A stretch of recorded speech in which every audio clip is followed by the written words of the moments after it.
Barbara, and I especially want to thank Barbara Stevens for this opportunity to be here with you today.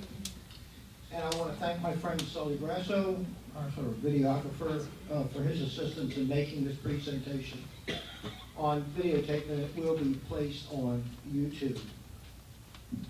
Have you ever wondered how each of us fit into the scheme of things politically in today's political environment?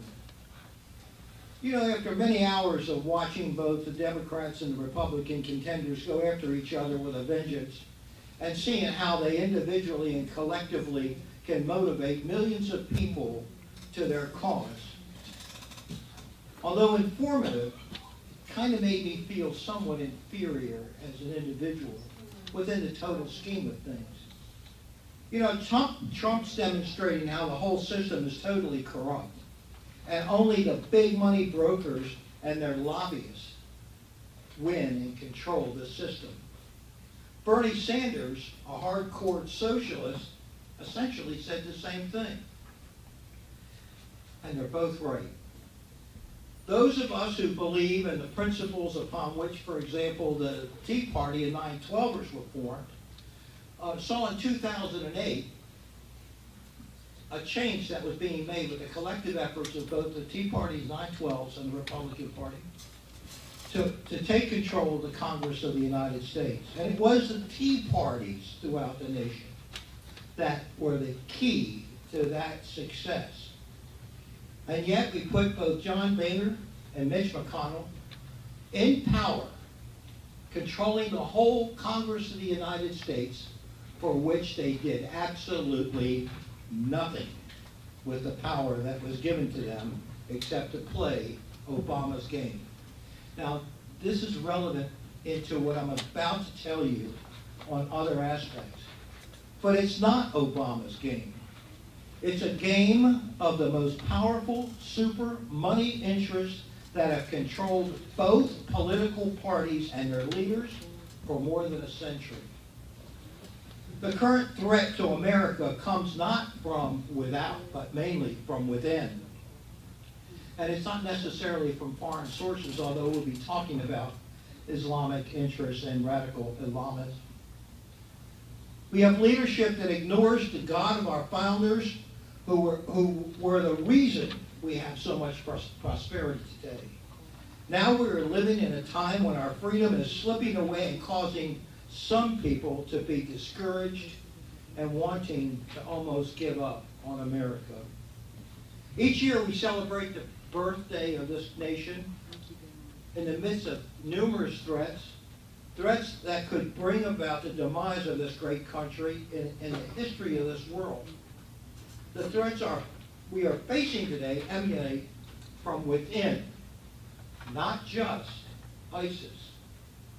Today we have leadership that mocks and denies the God of our founding fathers, leadership that is leading the nation into moral darkness, leadership that is ashamed of the Judeo-Christian heritage of this country, leadership that unwittingly brags about the loss of our heritage that this country was founded on, and that is why we must never give in to apathy and discouragement. What is happening to us today is reminiscent of what happened to the nation of Israel in the Old Testament. But you know what? Always someone that God put in place to come to Israel's aid. One example of such an individual was my favorite character in the Old Testament, and that's Gideon. With the story of Gideon, we have just one of many examples about how the people of Israel dealt with catastrophic circumstances because they turned their back on God. But you know, God always delivered them from their enemies. And I am praying, as Barbara said, we are praying that God is in control of what's to take place, not only on November the 8th, but in the future for this country. Today, there are those who believe that America is under judgment of God. So why bother? Today, we look around and we see a broken principles of our culture that is leaving our citizens defenseless. Today, we see our government is working against godliness, Christians in the military are being persecuted. Chaplains are being muzzled in order never to pray in the name of Jesus Christ, even though they're Christian chaplains. School criteria is denigrating to the point where we don't even recognize the quality of our education for our young people today. And Hollywood lies about and denies the biblical foundation upon which this country was built. We have government policies and programs that encourage abandonment of personal responsibility, programs and policies that are destroying traditional marriages and families as the bedrock of our American heritage.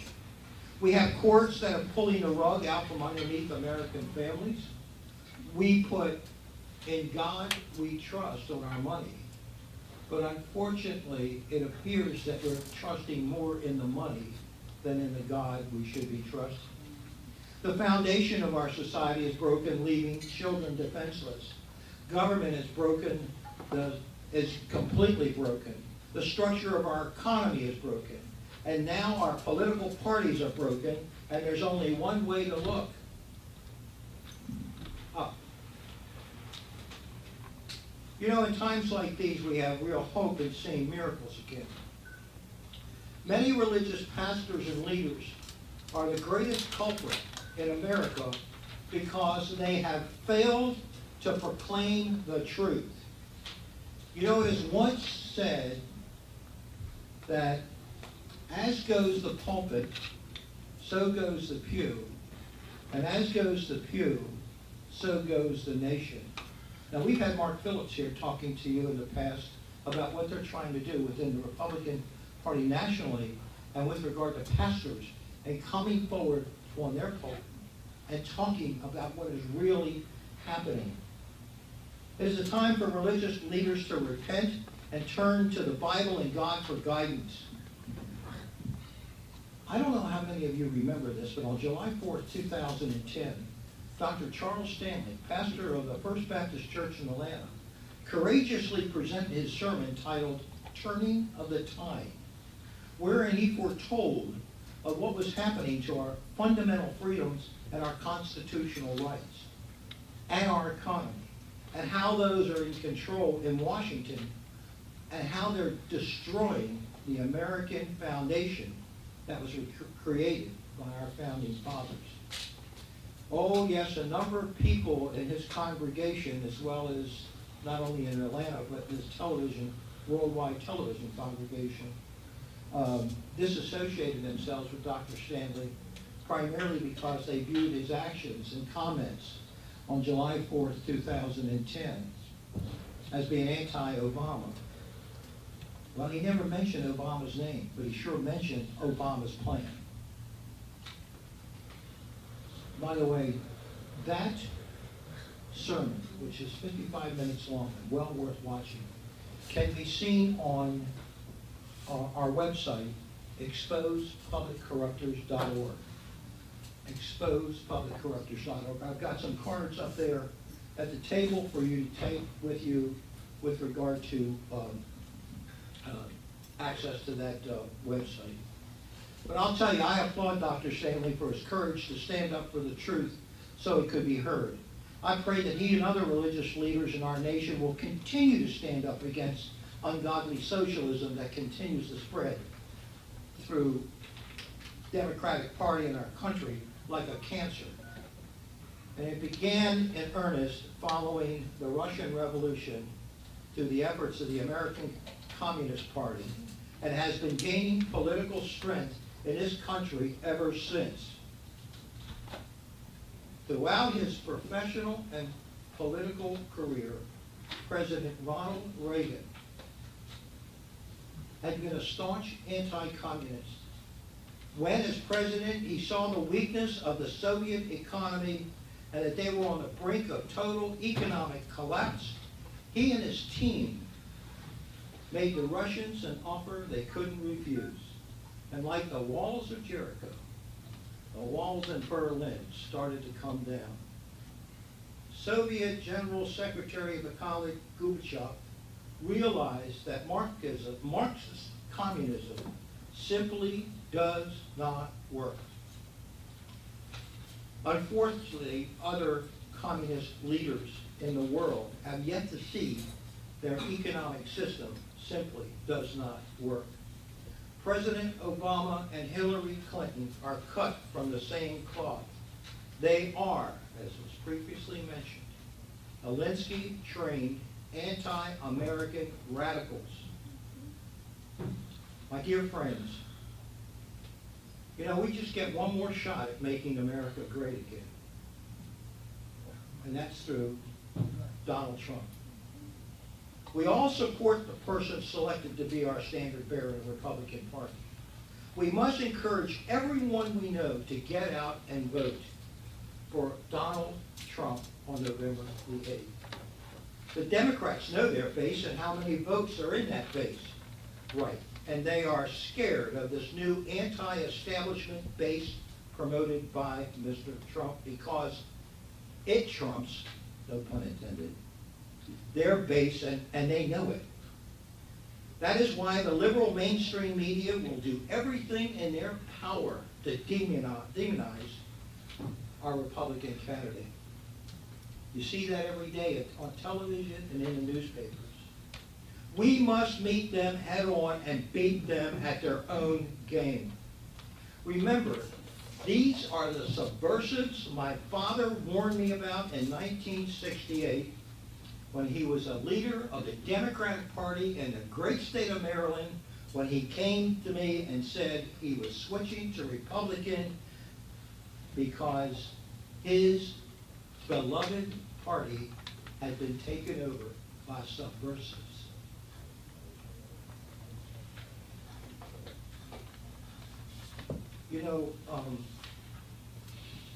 There is an issue facing us that is more important than socialism, communism, ISIS.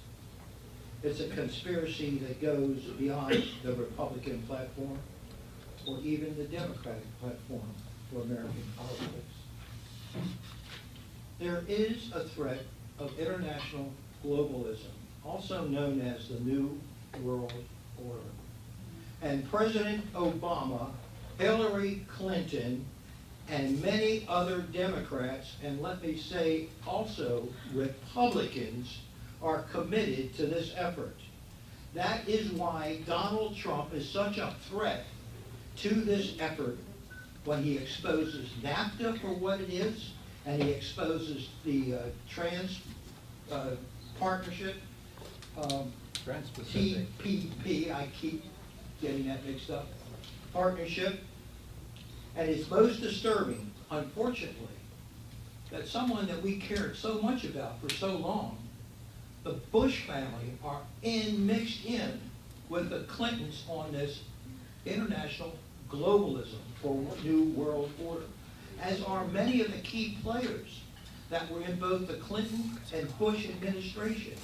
Now, I hate to say that, but that's based on my research of what I have found out there with regard to this particular really important issue facing this country and the world, I might note.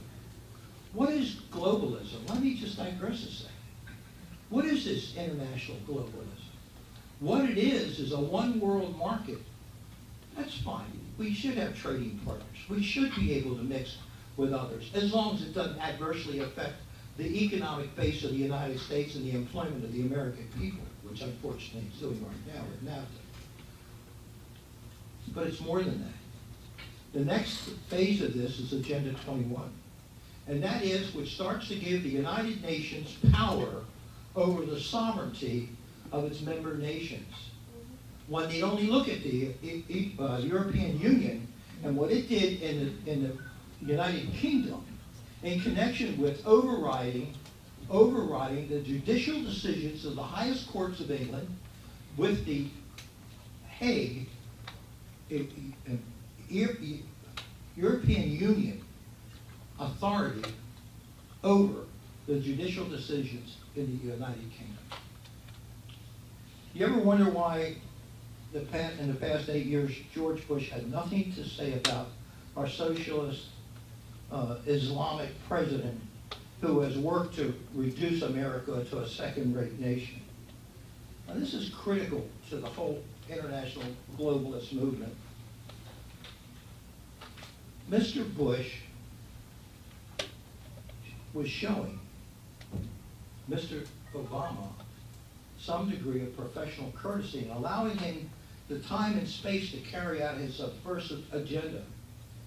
But America First, Donald Trump, who is running on a platform of restoring America's greatness, brings the retired Bush out of retirement and swinging from the fences. With Donald Trump on the scene, the Republican Party has been freed of 20 years of shackles put on by mainstream Republican leaders. Look what Mitt Romney just did today. Mitt Romney, who was our standard bearer, he just endorsed the Mr. Johnson, the libertarian. I worked so hard for that man. He just endorsed the libertarian Johnson for president of the United States. That I heard on Fox News just before I came here. Okay. That is why we see so many rhinos and liberal medias attacking Mr. Trump so strongly. That is why we have them pledging to vote for crooked Hillary with her billions in extortion money from foreign interests. They are fooling no one. For all the reasons I have presented to you here today, we must contact everyone we know and educate them on the truth. And I'll be posting these remarks on my website, and hopefully my friend Sully will be posting these on YouTube. You know, to our brothers and sisters of the Jewish faith, we in this country and throughout the world are faced with a great threat to our security and our society ever since the founders brought religious freedom to this land. Today, we, like many of our friends in Europe, are faced with an ever-encroaching threat from radical Islam. Unlike anything we have ever faced, it is a force greater than communism, fascism, or liberal socialism. Hillary Clinton has taken millions in fees for herself and her foundation from Muslims and Islamic leaders, as well as from Muslim organizations that are on the Justice Department list as supporters of radical Islam, and has said that she will bring millions of Muslims to America and give them the right to vote. This threat, if carried out, will destroy the political fabric of our local and state governments and possibly would reach deep into the Congress of the United States. Donald Trump has said that no one will come to this country unless they comply with the laws and are properly vetted. Common sense. And has vowed to put a stop to the Obama-Clinton plan. My friends, Islam is not a religion of peace. The Quran is not a plan for just worship of Allah, but it is a blueprint to kill and destroy all infidels, especially in Israel and our brothers and sisters of the Jewish faith. Voters in this country, especially those of the Jewish faith, had best stop thinking about voting Democrat and start thinking about voting America and its future. I believe that if Hillary Clinton is elected president, all of those who voted for her will curse the day they did so when they come to the realization that the damage that will be done to our society and our way of life by her administration was bought and paid for by Muslims and Islamic money. Donald Trump may be an uncensored in his rhetoric, which is kind of refreshing in a way coming from one running for public office. But he did not become a successful businessman by being stupid or not being a great negotiator. Only the DNC and the mainstream liberal media will continue to paint Donald Trump as some kind of an irrational radical. I believe that the Democrats will now begin to engage in a level of negative political advertising like that was seen in 1964 when LBJ attacked Barry Goldwater. And it will follow the same theme. President Joe Biden has already begun this with his nuclear codes comment publicly, and Donald Trump saying that he is too irresponsible to control the nuclear codes, like he is someone to speak about irresponsibility. I am pleading with all of you to watch a video that rejected Hillary Clinton, the Democratic Party. As my father said in 1968, my beloved party had been turned over to subversives. Lastly, I urge each of you to Google a particular presentation on YouTube by Geert, that's G-E-R-T, Wilder, a member of the Dutch Parliament, and listen to what he has to say about Islam and their plan for the world, and how they plan to achieve these goals and objectives. Lastly, there's a school of thought that's floating out there right now. True or untrue, not sure yet, it may come out, that Hillary Clinton is currently suffering from a serious, debilitating neurological disorder. They suggest it might be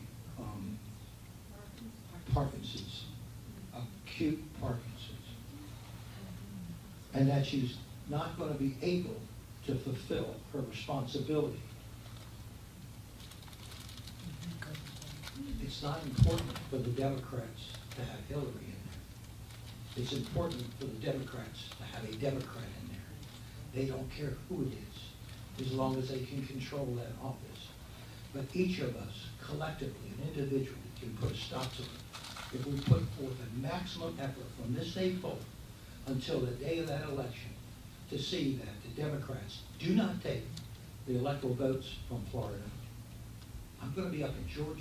I'm working up there beginning Saturday to keep working with our friends in Georgia to make sure we don't lose Georgia to the Democrats, which has never happened in the past in the presidential election. And there are states like Ohio and Pennsylvania that are absolutely critical to what's going to happen on November 4th. So, November 8th, I'm sorry. So let me just say this. I have written a lot of pieces on my website. I have lectured in several states. I pray that people are listening and taking affirmative action. But like Gideon of the Old Testament, who drove the Midianites out of the nation of Israel, I ask you now to go in your power and save your country. That pretty much represents my presentation. I don't know if any of you have seen the latest information about Tim Kaine, Hillary's number 2. He is tied into the Muslim Brotherhood very distinctly and actively. So there are more reasons that are obvious for each of us to go forward from this day until the election to make sure that Donald Trump becomes the next president of the United States. I thank you all for that. I want to do one thing for you, if I might. I want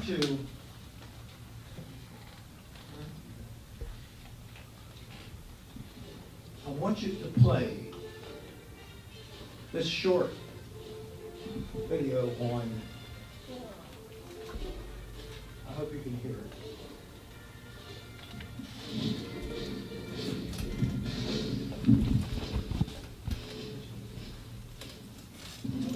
Dear President Obama, we, the people, have stated resolutely, we reject your vision for our country. You claim you have not heard us. We, the people, have assembled across America resisting your efforts to subvert our Constitution and undermine our liberty. You claim you have not seen us. Since you have not acknowledged our message, let us here present it once more. For if, as President Wilson said, a leader's ear must ring with the voices of the people, the time has come. Our greatest treasure is freedom, the absence of restraints on our ability to think and to act. The corollary of freedom is individual responsibility. We believe in the power of the individual. A few years ago, President Bush said, "History moves toward freedom because the desire for freedom is written in every human heart." Let us add that we will preserve it only as long as devotion to freedom is expressed in the heart of our actions. When President Lincoln dedicated Gettysburg National Cemetery, he declared, "It is for us, the living, to be dedicated here to the unfinished work which they who fought here have thus so nobly advanced." That unfinished cause for which our soldiers willingly go to battle and for which so many have given their lives is a free United States of America. It has been nearly 150 years, and the work President Lincoln spoke of is not finished. In fact, that work will never be finished. Freedom is the capacity for self-determination. It is not an entity, but a condition, and conditions change. Freedom can expand, yet so can it contract. You promised change when you took office, Mr. President, but subjugation is not change we wanted or will accept. You have expanded government, violated our Constitution, confounded laws, seized private industry, destroyed jobs, perverted our economy, curtailed free speech, corrupted our currency, weakened our national security, and endangered our sovereignty. By compromising our nation's cultural, legal, and economic institutions, you are ensuring that our children will never achieve the same quality of life as we enjoy today. Through generational theft, you are robbing the unborn of opportunity. This is not acceptable, not in America. We did not become a strong nation through hope, but rather through self-reliance.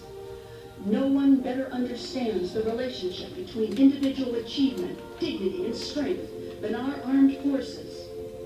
Through every war, our soldiers have held this nation's destiny in their hands. They have not failed us.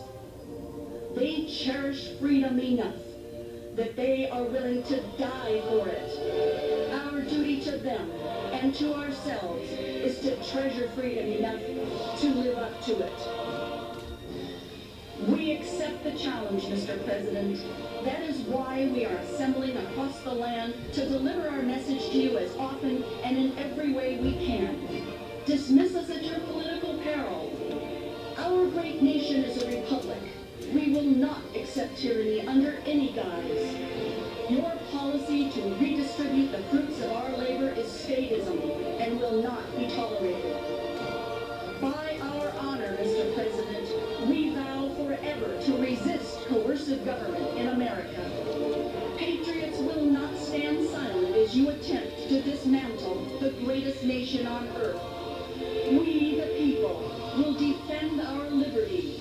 We will protect our beloved country, and America's exceptionalism will prevail. God bless the United States of America. Sincerely, we, the people.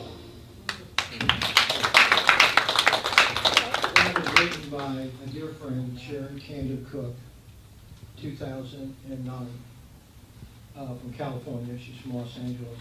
She's a wonderful lady. She paid for the production of that, distributed it, and it's been seen by 10 million people.